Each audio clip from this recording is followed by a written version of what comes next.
tonight. Alright!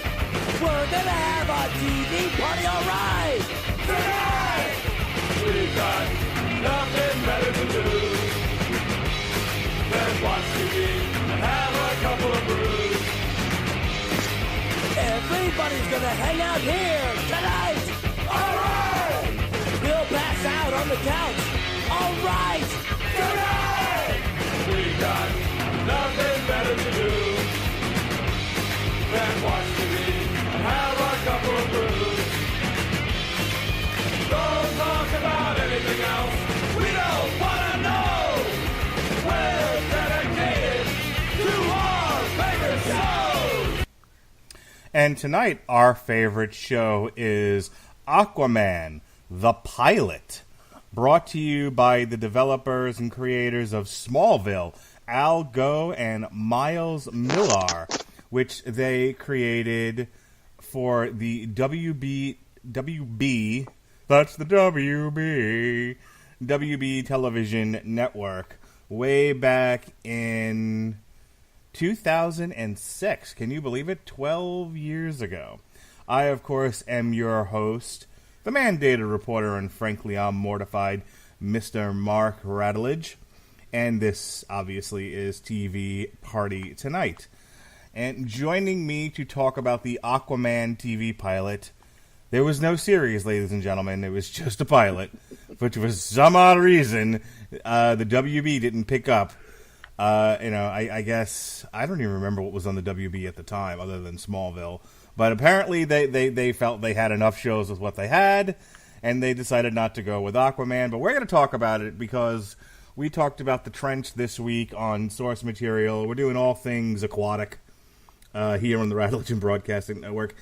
And here's a man who certainly appreciates a fine comic character in Aquaman from the Screaming Boy podcast. Guys, ladies and gentlemen, the Harumphy Hump, my friend, Ronnie Adams. How do you do, sir? I'm well, and less harumphy tonight. Oh, I'm glad you're less harumphy. Well, it's only me and you, so if I give you shit, this is going to be a terrible show. It's so true. So we decided to talk about this instead of Black Sails. We called an audible. Both of us, who have busy lives and things to do, I didn't even try, to be honest with you. I tried. Did you?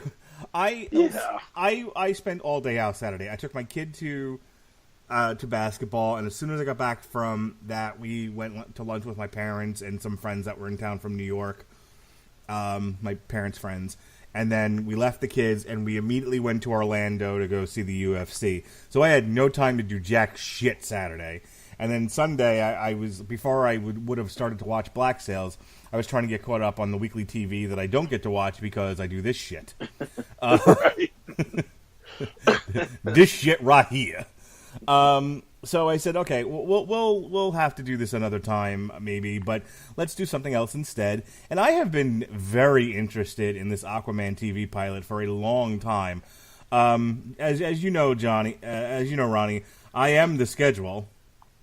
And when I knew that the Aquaman movie was being made with Jason Momoa, I started looking for Aquaman things on TV to look at, and I accidentally found this, and I was like, oh. And boy, did I become obsessed. But how did you come to the Aquaman TV pilot? I actually stumbled on it by accident. I don't know how. I can't remember when and how, but it was a couple of years back that I remember seeing it somewhere and going, I have to watch this. I mean, that's all there is to it. I've seen Smallville. I've seen, the other, everything else that the TV has to offer on superheroes. I've not seen Aquaman. I need to see this, and oh boy, did I see it! Okay. Other than the cast is made up of the following peoples. You have Justin Hartley. I have no idea who this person is or where he's come from or what's happened to him since. I'm fairly certain this is the only thing he's done. Well, let's see. Let's look at Justin Hartley's Wikipedia page. Filmography. He in 2018, he's in something called Another Time. Oh, he plays Ty Swindle in A Bad Mom's Christmas. I'm sure you saw that. Absolutely not. He's in something called The Challenger, Scorpio Men on Prozac, Away with Murder, Spring Breakdown, Red Canyon, and Race You to the Bottom. His film credits are the following. Wait, those are shows? Yeah, those were... I didn't... no. I have no idea what any of that was. He apparently is on This Is Us, which is another show I don't watch. Yeah, no, I've never seen that. I don't like to put myself through emotional torture week after week, so Really? I don't watch that. Yeah, You deal with me week after week. I don't like to put myself through a lot of emotional torture. Okay. Yeah, so apparently he's got a main role as Kevin Pearson on This Is Us. He was on The Young and the Restless. He was on something called Mistresses. He had a recurring role in season 3 on a show called Revenge. I never watched it, but I was aware that it existed. Yeah. He was on one episode of Melissa and Joey. And I'm just going to whip through these really quick because the rest of this is just he was on Melissa and Joey. I mean, my goodness. Yeah, exactly. Emily Owens, MD. The rest of these, he's just one episode. Castle, Chuck, Megafault, Cold Case, CSI New York, obviously Aquaman, and get this, small world here. He had a recurring role in seasons 6 and 7 and a main role in seasons 8 through 10 as Green Arrow / Oliver Queen on Smallville. That's right. I forgot. I knew there was something odd about the way they set this up, and I completely forgot that he was on Smallville as Green Arrow. And prior to that, he was on a show called Passions. So he's done he's done stuff. He's actually been nominated for a few awards, and he won a Screen Actors Guild Award for outstanding performance by an ensemble in a drama series for This Is Us. Oh, so the other people actually won it. He is seconded by Lou Diamond Phillips of Stand and Deliver fame, also La Bamba. I'm surprised you went to Stand and Deliver first. I mean, I'm impressed, actually. First thing I could think of. Yeah. I know like La Bamba was his like breakthrough picture, but yeah, the thing that always sticks out in my mind that he did was Stand and Deliver. I actually used to teach in the middle school that fed into that high school. Oh, great movie. Yes, a very good movie. Denise Quinones as Lieutenant Rachel Torres. I have no idea what she's done. Let's see. What has she done? She was on Smallville. Go figure. She was obviously in Aquaman. Okay, so the last thing she did in television might have been Aquaman, now that I'm looking at it. She was Elena Santos in something that's in another language. And before that, not much of anything. The last film she did was in 2010. And something Bless her heart. Yeah, bless her heart. She was in Bad Boys 2 in an uncredited role as a streetwalker in Cuba. Good for her. Good. Wow, you have arrived. Yes. Whatever. Hollywood has been kind to you, Miss Quinones. Rick Peters is Admiral Brigman. Ving Rhames, we all know who he is. Amber McDonald is Ava. And as far as this cast in contemporary times goes, the only one that really stands out to me is Adrienne Palicki. A young Adrienne Palicki as the Siren and the villain of the story. Of course, we know and love her in her most recent role on Seth MacFarlane's The Orville. Orville. Yeah. Yes. So that's the cast. So tell me, how did this compare in your mind to Smallville, which I'm assuming you were a fan of and actually watched? I did what I could as far as watch it. Wow. It was slightly worse than the first season of Smallville. Okay. You know how all seasons of all these shows that were great start out rough. I mean, Walking Dead, Smallville, all of them. They start out, the Orville. I mean, you could see where they're like, okay, it's TV money, it's TV CGI, and as they go along, as they gain as they gain watchers and get more money, they up the quality, and you see that, of course, in The Walking Dead and all. You'll see that in the Orville. I'm sure. As it goes along, this was slightly above, and I mean ever so slightly, Sci-Fi Channel quality. Okay. I mean, this was rough, but as far as the storyline goes, it was slightly worse than Sci-Fi quality. It just, I hate the crap on it, but it's just not good. I thought it was adorable. Yes, it's like when your child hands you a picture of something that's supposed to be a dog, but obviously it looks like a log with 4 sticks sticking out of it. And it's like, oh, that's sweet. Look at that. That's kind of like the same reaction I had. This is a good try. You should keep going. With something else, but you should keep going. Now, you watch the Arrowverse shows.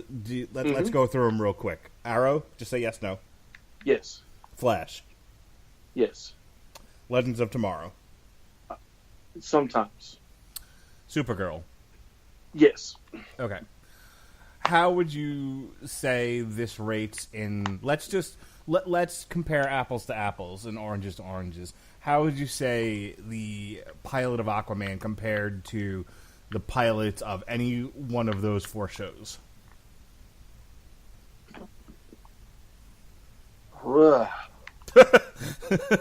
Because I remember my first reaction to the Flash pilot. I watched it once when I was on vacation in Tennessee, and it took me a year to go back to that show, and I had to binge it on Netflix. I would have watched Flash over this. Okay. Yeah, I mean, if I were you, put it that way. For us to say it was adorable, kind of tells you what the reaction that I had to it. It's just like, oh man, how did it compare? It didn't. This was choppy at best as far as the storyline goes. I guess we'll get into that. Yeah, I'm going to work on that in just a second, but I kind of want to place this amongst the. Now, let me ask you a question. Oh, it's last. Okay, dead last. Got it. Yeah, dead last. Dead last. Did you ever watch Birds of Prey or Constantine? I watched Constantine, and I actually liked it. Okay. For what it was. Birds of Prey, I don't think I ever got to watch. Okay. I tended to stay away from a lot of these shows for a long time. Like I've never watched Birds of Prey. Frankly, I didn't even know it existed until recently. Right. I didn't know. I'd never watched Constantine. Then again, I didn't know Constantine was a comic book character until recently. You'll have to forgive me there. See, it's nothing like the Keanu Reeves movie. Nothing. Okay. I didn't see the movie, so I'm not into warlocks and magic and stuff like that. It's not my. That's not what draws me in. I'm interested now because I'm digesting a lot of comic book material, especially for these shows. That's mainly why I watched it, because it's comic book material. I mean, I like fantasy stuff, but if there's going to be magic, there better be swords too. Yeah, exactly. Yeah, the wizard in the group needs to be accompanied by a barbarian or a knight or something, or I don't give a shit. Right. So, yeah, I came late to a lot of this stuff. Like I said, I watched the first season of Supergirl when it aired on CBS. That I was legitimately interested in. But The Flash, I binged on Netflix well after the first season had started. I had to be hospitalized twice to get into Arrow. I'm sorry. That's not funny, but it is. True story. I watched the first couple of seasons of Arrow from my hospital bed both times. Wow. I was in the hospital last year. So that's incredible. I never watched Smallville, though I did used to watch the adventures of the further adventures of Lois and Clark. Oh yeah, absolutely. Yeah, that was a great show. Yeah, it was. Let's get into... So I'm bringing all of this up to sort of establish, not parameters as such, but context for this show. Where does it lie? And the reason why I think that's important is the former WB/UPN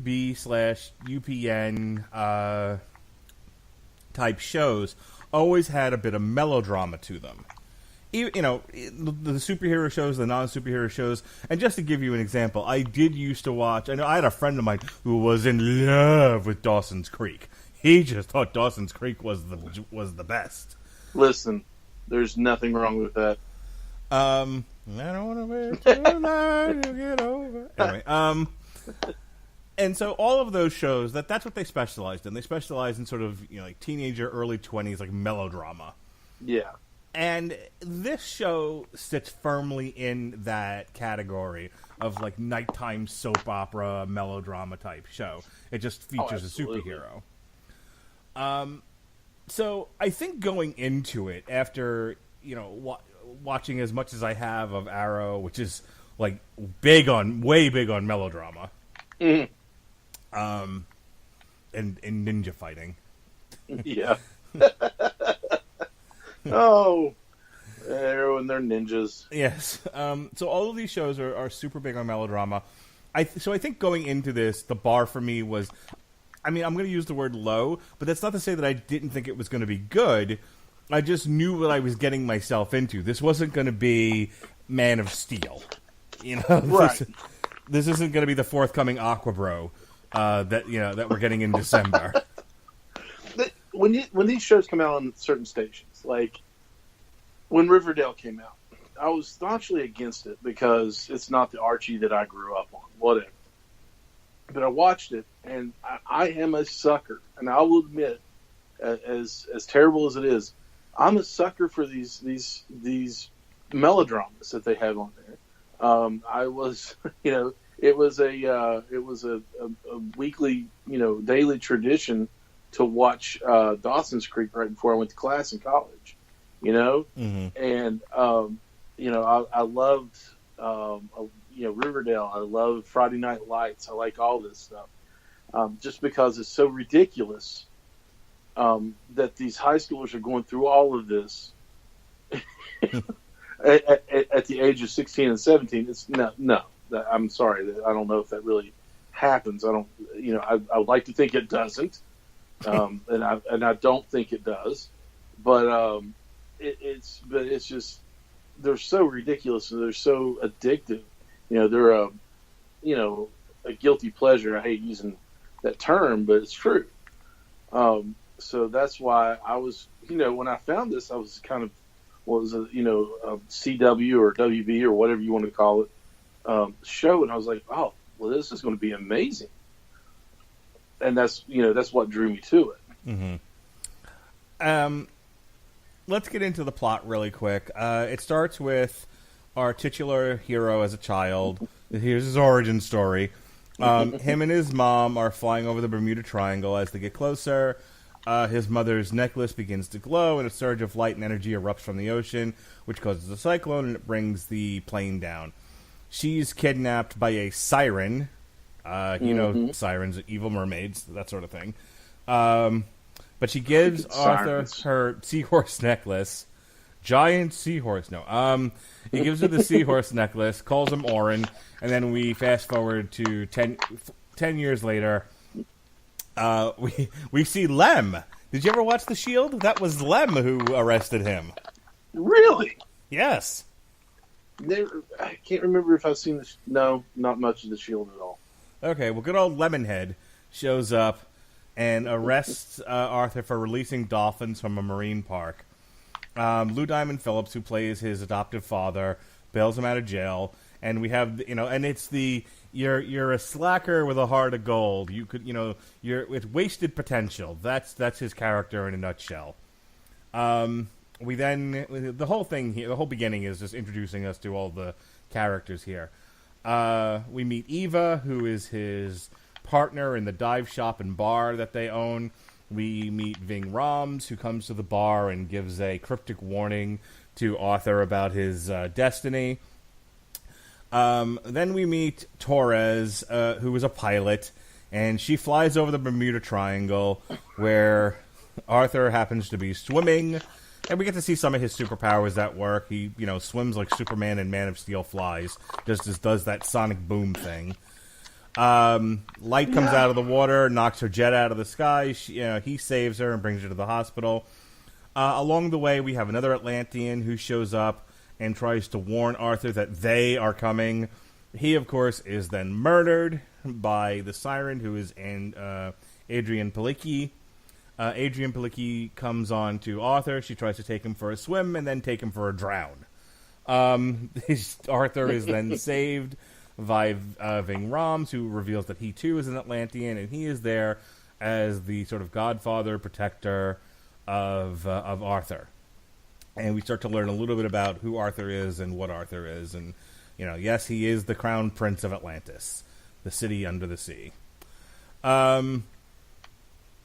Arthur tries to get... The plot kind of splits in two here. We have Arthur's plot, which is dealing directly with a Siren who is bound and determined to get him again.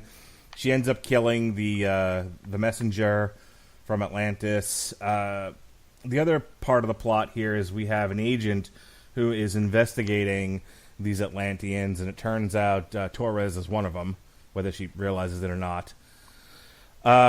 So there's that, and they really didn't spend too much time getting into it with the episode. Theoretically, had this been picked up for a series, they would have gone into more detail as to what he was doing and how long these Atlanteans have been dealing with humanity. But we'll leave that alone there. Siren stabs Eva and kidnaps Arthur, and then he when he wakes up again, him and Ving Rhames are on the boat. Okay.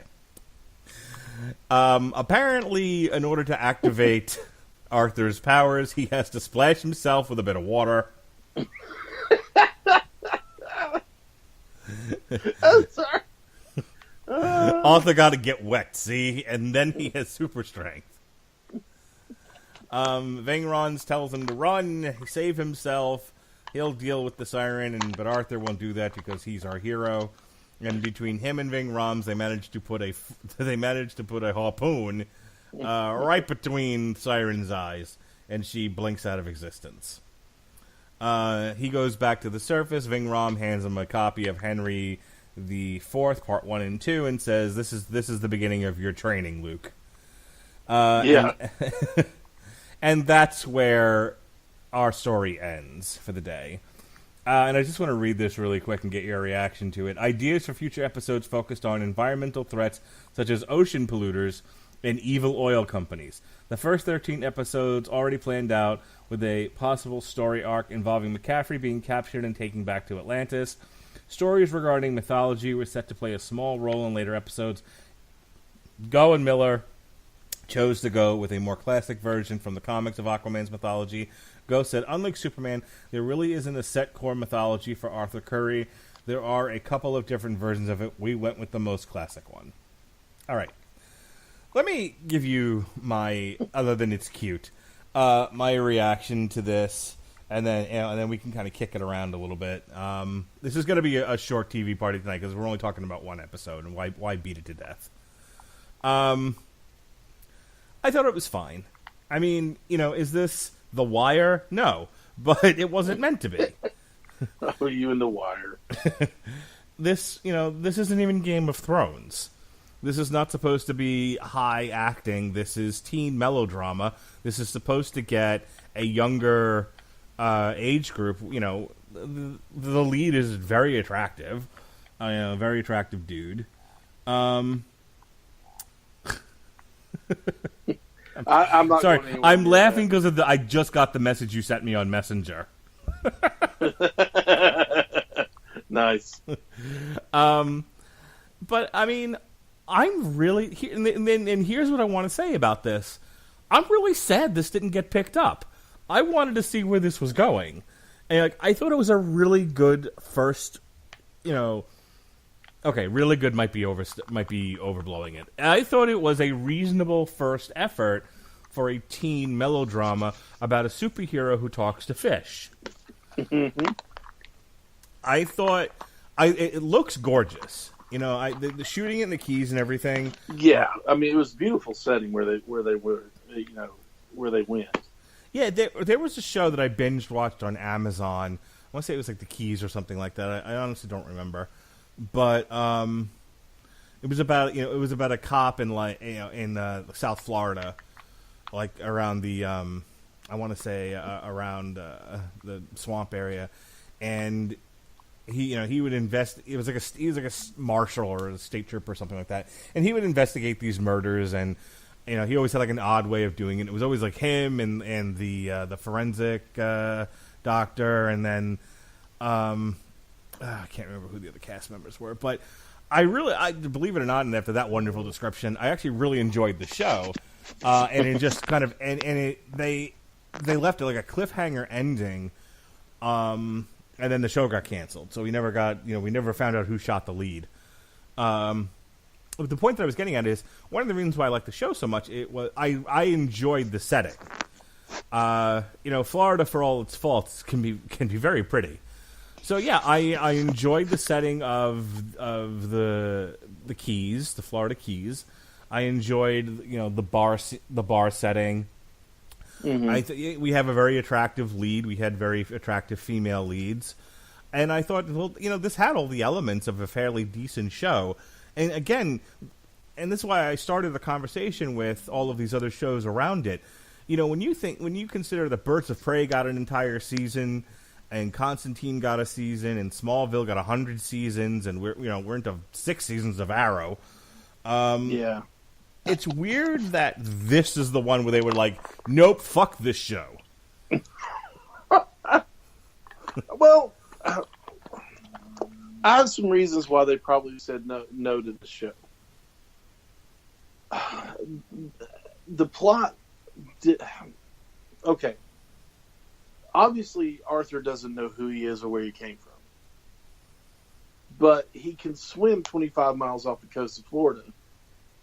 At the speed of sound, making a sonic boom or whatever. They didn't explain that he knew he had his powers; he just had them. That kind of I don't know why that stuck with me and not bothered me, but well, I guess you could say bothered me. But I think he acknowledges that he's different. I mean, the whole subplot with the dolphins was him explaining, I'm weird things are happening to me that I don't understand, and I can't help myself. It was cool. It was funny that they said, "Oh, so you can talk to fish now," which is pretty much what he did in the beginning, right? But I get that, but also, I mean, he didn't say he could swim really fast. He just did, and it was like it was normal for him. And I just, out of all the things that went on in that show, I guess that was the one thing where I drew the line. Yeah. No, he doesn't know he can swim fast. Oliver Queen can hit anything with an arrow, even though people have guns. But you're having a difficult time with Arthur Curry not knowing he has powers. All of these shows, and I'm like, no, that plot hole. Right there is where I draw the line. Screw this show. I'm out. But it seemed like Ving was like dialing it in. And I love his heart, as good as he is. I mean, he was fantastic in Lawn and Order. But when you have, for a while there, when you had Lou Diamond Phillips in the show, everybody was kind of like, oh, it's going to be one of those. it's going to be one of those shows or one of those movies where it's just, it's not going to be good. So, I mean, it probably had a lot of things in people's minds working against it. Mm-hmm. But, I'm as it's a pilot, though. It's definitely just a pilot, and I wish it had gotten picked up. Yeah, I really feel like they missed an opportunity here, and it's 12 years later. At this point, this isn't happening. Right. There's like, Let's hey, bring there's the cast back. there's sudden interest. Yeah, Adrian Palicki looks way different now. She was mad awkward in this, wasn't she? She was. It was weird. I'm not used to seeing her like that. Like, she's, bless her heart, she's doing her best to play a villain and to be creepy and everything else and threatening. I just felt like this is like one of my kids, just acting and fooling around and like, it's like, oh, aren't you adorable? Like, I did not get a sense of menacing from her at all. No. She was as menacing as a kitten. But go ahead. Arthur's friend, I can't remember, Eva. Yeah. Yeah. I mean, like, I'm an Adrian Palicki fan. And I am man enough to say that I find her incredibly attractive.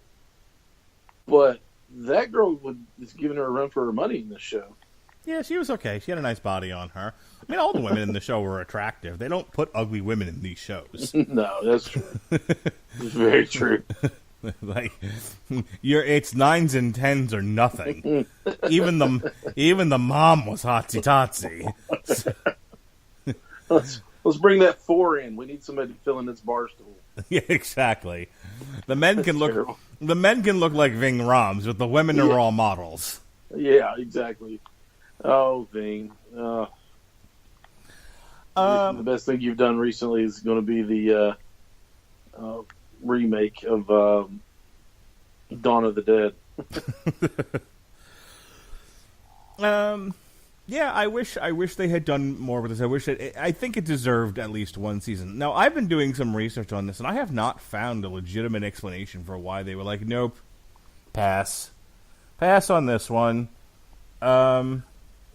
Well, okay, let's look at the speaking of Adrian Palicki, let's look at the Wonder Woman. Did it get a pilot? Did it get a treatment? Can't remember if they filmed anything or if they just said no to begin with. For Wonder Woman? Yeah. All right, give me a second. There's actually a Wikipedia page for all of the DC shows. Okay. Welcome to the Wikipedia part of the show. List of DC shows. Okay. List of television series based on DC Comics.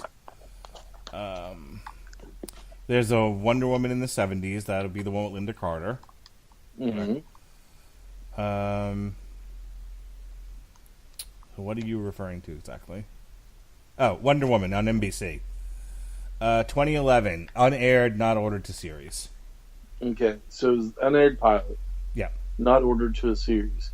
Correct. Did they ever say why? Does it say in there why it was said? They said no to it. Wonder Woman 2011 TV pilot is a never-aired television pilot produced by Warner Brothers, based on the DC comic character. David E. Kelly wrote the pilot, which was directed by Jeffrey Rayner. Adrian Palicki starred as the main character. Ooh, she gets around, huh? The Wonder Woman pilot was expected to debut in 2011, but NBC opted not to buy the series. There's actually a plot synopsis for this. Elizabeth Hurley was going to be in this too? Wow. And Carrie Elways. Oh, well, good for him. Let's see. Production, reception. After watching the pilot, television critic Alan Sepinwall described it as embarrassing. It was all it was all I had feared and more. Writing about the show for Flickering Myth in 2017, Neil Calloway said, "It has its moments, but it was probably dated in 2011. We really didn't lose anything by it not being commissioned into series." Okay, well, that explains that. Yeah, okay, so that totally shot my theory out. I didn't know it was going to be that bad, but apparently that was just horrific. This offends me. Turn it off. But I was going to say sometimes you hit a home run and sometimes you don't. And this was just one of those instances where they did not hit a home run. All right. Is there anything else about the show that bears conversation here, or do you want to? I mean, it's just like I said. I knew this was going to be a short program tonight, but because we're only talking about a 1-hour show.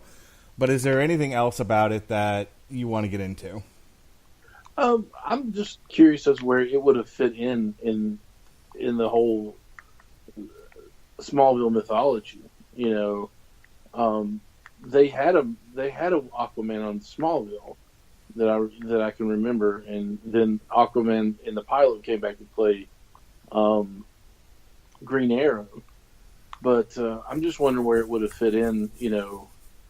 If they would have done crossovers, things like. I guess it's things we'll never know, but it would have been interesting to find out how they would have gone with it, what they would have done with it. But I'm asking someone that's never really watched Smallville. According to the wiki, it said the concept of Aquaman stemmed from a 5th season episode of Smallville, Aqua. The episode featured Arthur Curry, who was played by Alan Ritchson, coming to Smallville to stop an underwater weapons project being developed by Luthor Corp. Aqua became the highest-rated episode for Smallville that season, but it was never meant to be a backdoor pilot for an Aquaman series. However, as work progressed on Aqua, the character was recognized to have the potential for his own series.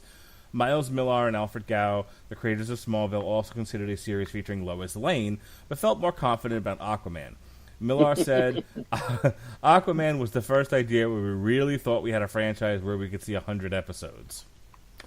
So, yeah, I guess this was supposed to be a spin-off of Smallville unintentionally, and theoretically, I would imagine they would have had some crossing over of characters the way that the CW shows do now. But one never knows. I mean, I've watched Smallville, and it's actually really, really good. But this was what they were banking 100 episodes on? I mean, I'm not, like I said, I don't want to rag on it or anything because it is what it is. But it seems like they would have put a greater effort into this to make it a show that they could have banked 100 episodes on. I feel like let me go back up a second because I remember it was made available to iTunes after the fact, and it became the #1 most downloaded television show on iTunes, receiving generally favorable reviews. And I have to wonder how long after they decided not to go with this show that occurred, and if anyone at the WB or the CW, as it would become, thought to themselves, shit, we missed an opportunity here. We screwed this up. I'm wondering if there were ever talks to revive this once it became popular on iTunes. That's a very good question because it's one of those things, though, I think they have to admit, once you miss the boat, there's no jumping back on it. Because I think people would have, been harsher on it had they, tried to bring it back. Because it was a failed pilot to begin with. But it's... I don't know. That's a good question. So, they started with Green Arrow, who was never going to see a feature film. He's, Right. When you think about the pantheon of DC characters, your Trinity are right at the top. Superman, Wonder Woman, Batman. They all get movies. They get, Batman gets everything, but Batman actually stands above Superman and Wonder Woman. Let's face it. Yeah. But Christ, they're giving his B and C list characters their own shows, for God's sakes. Oh my gosh. But. So you have Superman, Batman, and Wonder Woman at the top tier, and then underneath that you have Aquaman, Flash, and Green Lantern. Now, they just, and then beneath that, then you start getting into your C and D list characters. So you figure you're tasked with the goal of creating television content for a network using DC characters. Green Arrow's as good as one as any. It doesn't take a lot of special effects. He's a guy with a fucking bow and arrow. Right. And then they gave him the odd mythology of essentially being Batman with a bow. Right. Well, I mean, that's what he is in the comic books. And then, weirdly, as if to say, they're probably never going to make a Flash movie, let's go ahead and do The Flash, which takes a bit more special effects. And then, lo and behold, they would announce years later, oh, hey, there's going to be a Flash movie. But it's not this Flash. Yeah, it's a different Flash. It's a different Flash. And everybody goes, but why? That they can, and then they continue to mess around with C and D list characters for Legends of Tomorrow, and then they do Supergirl. They sort of they're like, we want to do a Superman show, but we also want girls to watch, so Supergirl, right. Which is fine. And again, it's not like any of these characters are showing up, with the exception of the Flash, are showing up in the movies anytime soon. So they're great characters to use for television. That being said, we do have a movie coming out in December. Do you think that somebody at the CW kind of looks back at this pilot, looks at what they have, and says, maybe let's try it again? Or do you think that there's other better characters that either deserve their own series or at least guest spots on other shows, like they've done with, for example, the Elongated Man on The Flash, or whoever they decide to pull out of the ether for Legends of Tomorrow. Pull out of the ether. Arm fall off man, which is a real character. His arms just fell off.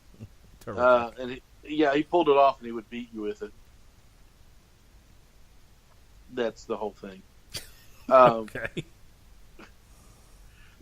I think if they don't look at it and try to and play around with the possibility of introducing Arthur Curry into the Arrowverse, I think they're missing out. I think that they don't have that it's one of those things where they need, if they're not thinking it, they need to strongly reconsider it, because why not jump on this bandwagon? It's going to draw ratings no matter what. People are going to watch it, whether they think it's going to be good or bad or whatever. The bad thing is whether it's people slow down for a car wreck, so people are going to watch it no matter what they think it's going to be like. And if it's good, then everybody is pleasantly surprised. And if it's bad, people will be like, I told you. So no matter what, people are going to go for either surprised or they're going to get their comeuppance or give everybody their comeuppance and say, I told you it was going to be terrible. The character I want to see the most either show up on... I actually had an idea for this character to show up on The Flash. I want to see Power Girl, who is actually Supergirl from another universe. The Power Girl run of comics that I picked up Volume 1 for, where her secret identity is she owns her own company and all of this stuff, and she acknowledges that she's the Supergirl from another Earth. But she's trying to figure things out. The way the humor was written in the book is she acknowledges she has a huge chest, and it becomes the source of a lot of jokes. I want that character to show up on The Flash, like that version of that character. Yeah, absolutely. Because I agree. They've established that the Supergirl as played by Melissa Benoist, is also from another Earth. But I want this version. I want the Power Girl version. Yeah, because I think that would lead to some really good comedic moments and have a really good storyline behind it. The one character that I would love to see show up in in the Arrowverse. We keep calling it that, but in these shows would be. I mean, I'd like to see Dr. Fate show up. So, I think they could do some really cool stuff with him. Well, considering they're dealing with a demon in Legends of Tomorrow, I would not be surprised if Dr. Fate showed up. That would be amazing. That would actually get me to actively turn on Legends of Tomorrow, because now when I watch it, it's usually on Netflix or somewhere, I stream it. And that's just if I have nothing else to watch. And I hate to say that, because honestly, it has some pretty good, has some good episodes in it. And I enjoy, the character of the Atom, and it's just one of those shows that has not. It didn't grasp me at first. I wasn't all in. Believe it or not, Legends of Tomorrow has become my favorite Arrowverse show. You've said that before, I find that intriguing. I really like that that you enjoy it that much. But I'll tell you why. I mean, first of all, I like a good science fiction fantasy show. And I teased Jesse about the time travel thing. Like, he's definitely more obsessed with time travel than I am. But absolutely. But what I like about this is it isn't just time travel. It's like they're going to historical events and setting them right. And they're acknowledging that without these historical events happening, the world changes in this and that way. So I enjoy that sort of thing. It isn't just time travel for time travel's sake. You actually get just a smidgen of historical information with these episodes. I've enjoyed the team aspect of it. On the melodrama scale, it's at the low end.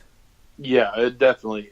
From what I've seen, it's not as dramatic as Arrow. I don't think anything is as soap operas aren't as dramatic as Arrow right now.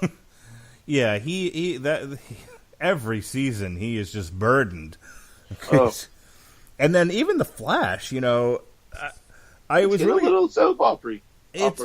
Oh yeah, my favorite part of this season, and by favorite I mean the worst, was when they finally figure out who the Thinker is and what the Thinker's doing, and in the least impassioned way possible, Barry says, "Hey guys, let's just go get him." What a rallying call, Barry! Sweet, Avengers Assemble is not. No, it is definitely not Flame On.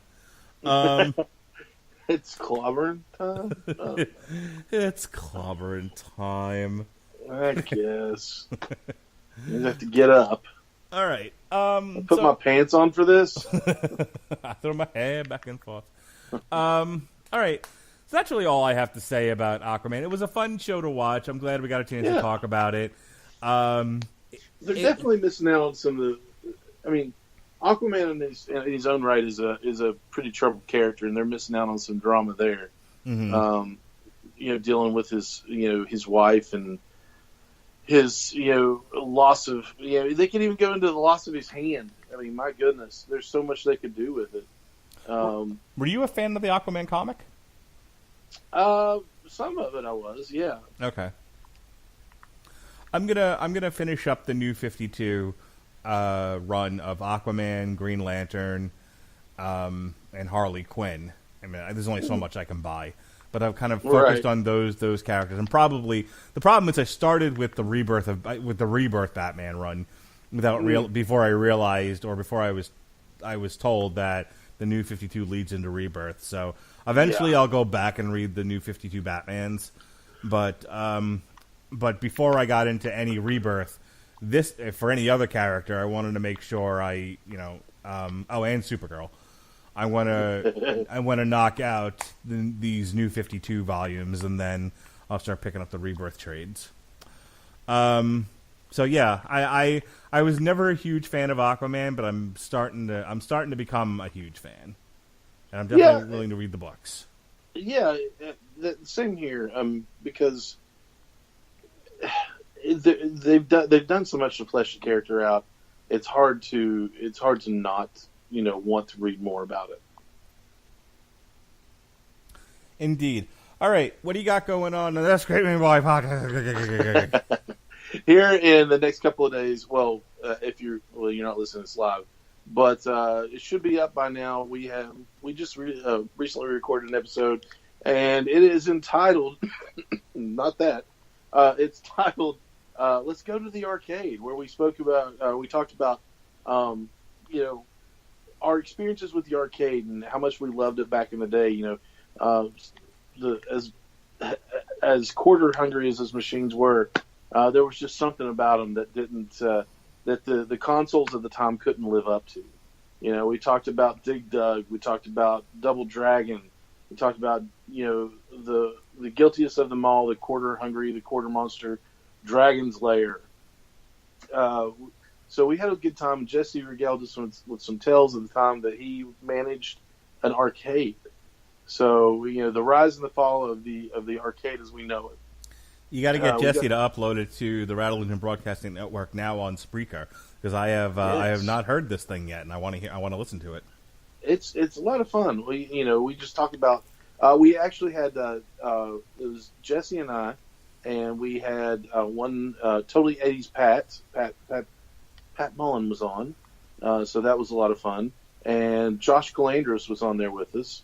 So we had some good discussion. We had some good times there.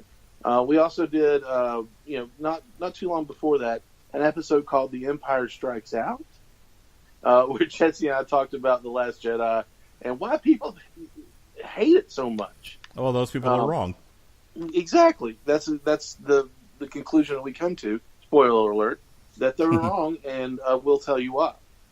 So we got a lot of good episodes up there. We can find us on iTunes, TuneIn, Stitcher, and right here on the Radulich Broadcasting Network. We're on all sorts of social media, all forms. On Facebook, just look up Screaming Boy Podcast. On Twitter is at Screaming Boy PR, and then on Instagram it is Screaming Boy Podcast.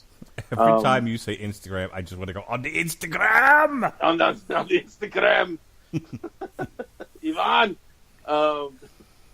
And if you're not familiar with what we were talking about there, go into the archives of the Radulich Broadcasting Network and listen to some source material. But it is a lot of fun. Coming up soon, we'll have some Comic-Con updates where I'm going to several different cons. One is in July. I keep forgetting that it's in July. I think it's a lot sooner than it is. But one of them is in March. So keep an eye out for that. Lots of cool pictures on Instagram for that. And I think that's about it. All right. So now I gotta ask you, what shows would you? Let's stick with DC. Okay. We'll do this because I could do this for the next 5 hours. So let's just stick with DC here.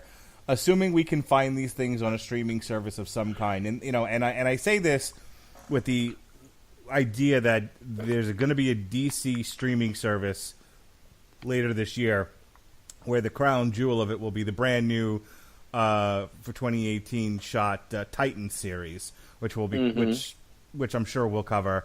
And assuming everyone gets access to this DC streaming service, again, on the assumption we can find these things somewhere. Is there any DC show, past or present, that you would like to do a TV party for? I know earlier today I pitched you Birds of Prey. I also pitched Alexis, and she was into it. And I looked for a Birds of Prey book to do on source material to go along with it. But what book on source material, show on TV Party Tonight combination would you want to do in the future? Oh, my goodness. Constantine's on my short list, but I want to. I would have to say, out of all of them, Constantine would be the one I would be most interested in.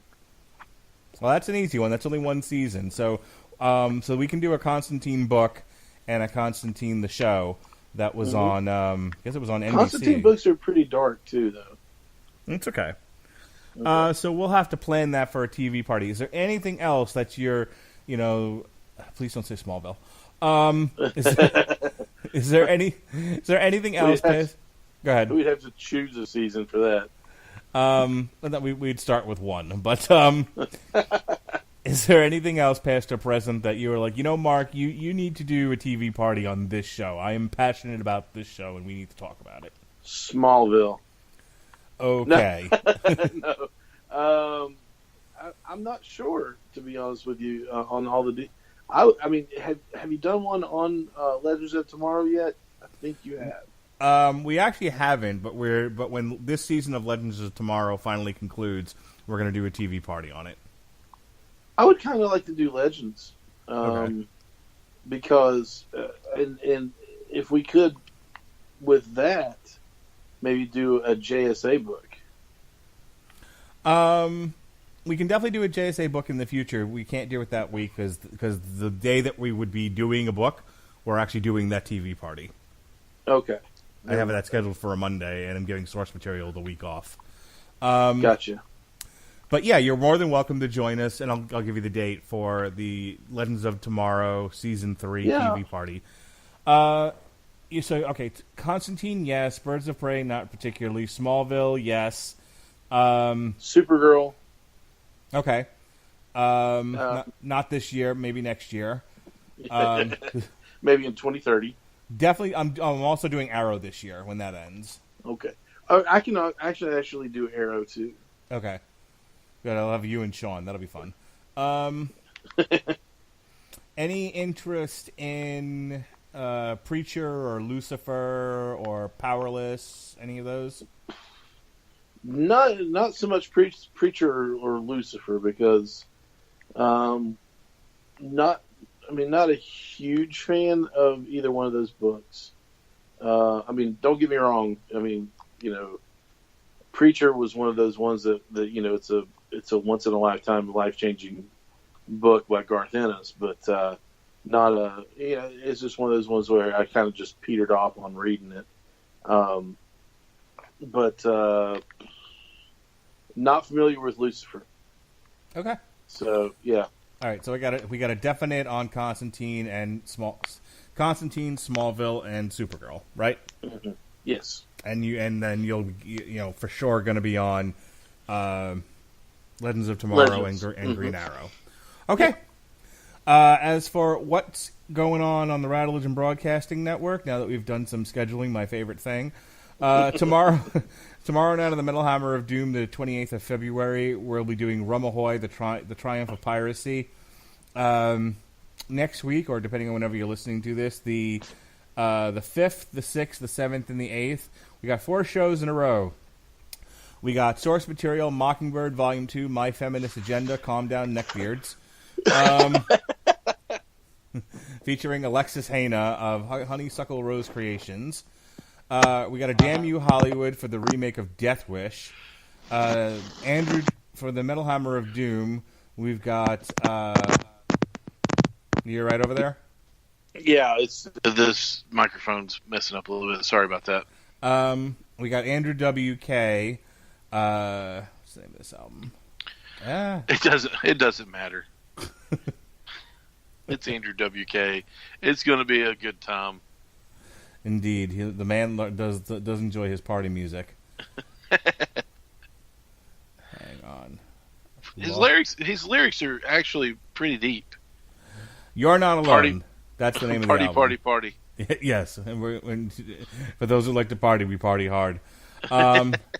And then we have an on trial, the original Death Wish. So we have the new Death Wish remake with Bruce Willis, and we have the old Death Wish on trial with Charles Bronson, and that's what we got going on for next week. Yes, sir. Who is defending and who is prosecuting the original Death Wish? I am prosecuting Death Wish. Oh, Mark. Have I got a Herculean task ahead of me? I love the original Death Wish. Okay. So we'll see.